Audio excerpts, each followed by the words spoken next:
Hi hello guys, வணக்கம் and welcome back to sparkle family. இன்றைக்கி பார்த்தீங்கன்னா நாள் 2. இன்றைக்கி பார்த்தீங்கன்னா வழக்கம் போல் எல்லா வேலைகளும் முடிச்சுட்டு நம்ம பார்த்தீங்கன்னா காலேஜ் கிளம்பிட்டோம்.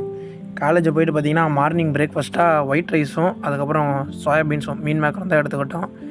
ஒயிட் ரைஸ் கம்மியாக தான் எடுத்துக்கிட்டோம். அதுக்கப்புறம் இன்றைக்கி 2 எக்ஸாம், அதை முடிச்சுட்டு வீட்டுக்கு கிளம்பி வந்துட்டேன். 2 எக்ஸாம்னால காலேஜில் ஒர்க் அவுட் செய்ய முடியல. நம்ம ஜிம்மில் தான் பார்த்தீங்கன்னா ஒர்க் அவுட் போட்டோம். இன்றைக்கி லெக்கு போடலாம் அப்படின்னு சொல்லிட்டு, அதாவது ஸ்குவாட்ஸ் போடலாம் அப்படின்னு சொல்லிட்டு ஃபுல்லாக ஸ்ட்ரெச் பண்ணிட்டேன். ஃபுல்லாக ஸ்ட்ரெச் பண்ணிட்டு பார்த்தீங்கன்னா ஸ்குவாட்ஸுக்கு ஸ்டார்டிங்காக ஒரு வார்ம் செட்டு மாதிரி பார்த்தீங்கன்னா 50 கிலோவில் ஸ்டார்ட் பண்ணேன். 50 கேஜியில் ஸ்டார்டிங் செட்டு பார்த்தீங்கன்னா ஒரு 8 to 10 ரெப் போட்டிருப்பேன்னு நினைக்கிறேன்.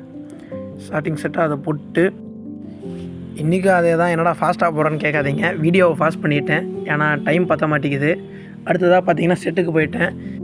70 கேஜியில் 5 to 6 ரெப்பாக பார்த்தீங்கன்னா கண்ட்ரோலாக முடிஞ்ச அளவுக்கு மைண்ட் மசில் கனெக்ஷனோட தான் பார்த்தீங்கன்னா இந்த ஒரு 3 to 4 செட்டு பார்த்தீங்கன்னா போட்டேன்.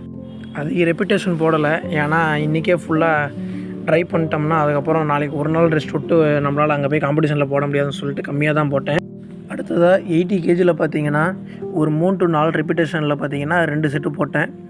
இதுவும் அதே மாதிரி தான் பொறுமையாக கண்ட்ரோலாக முடிஞ்ச அளவுக்கு என்னால் எவ்வளோ ஸ்லோவாக போட முடியுமோ போட்டேன். வீடியோ பார்க்குறது உங்களுக்கு வேணால் ஃபாஸ்ட்டாக தெரியும், அதை நான் ஃபாஸ்ட் பண்ணிட்டேன், ஏன்னா செகண்ட்ஸ் அது ஓவராக இருந்துச்சு. இது பார்த்திங்கன்னா என்னோடய 120 PR. இது வந்து ஆக்சுவலாக இன்றைக்கி போட்டதில்லை, இது லாஸ்ட்டாக ஒரு 1 வீக் முன்னாடி போட்டது. அதுக்கப்புறம் நைட்டு வந்து முட்டையை சாப்பிட்டு இன்றைய நாளை முடிச்சுக்கிட்டேன். தேங்க்ஸ் ஃபார் வாட்சிங் காய்ஸ், லவ் யூ ஆல்.